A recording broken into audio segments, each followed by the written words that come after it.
Izstādes dalībnieki pārsvarā nebez pēta tos eksponātus tik ļoti, bet staigā apkārt viens pie otra, ciemojās un runā visādas muļķības. Tāpēc es neizlikšos, ka tagad būs reportāžas pa laivām, bet staigāšu vienam, otram, trešam, piektam klāt un prasīšu, lai vienkārši izstāsta anekdotes.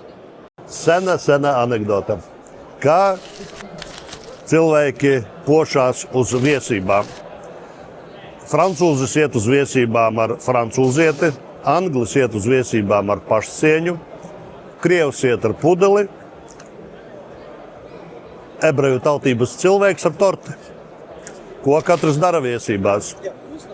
Francūzis dejo ar savas francūzietes draudzeni, anglis uzvedas ar pašcieņu, krievs dzer šņabi, ebreju tautības cilvēks ēd torti. Kā katrs atgriežas no viesībām? Francūzis ar francūzietes draudzenes draudzeni, anglis ar pašcieņu, krievs, protams, piedzēries un ebreju tautības cilvēks ar torti.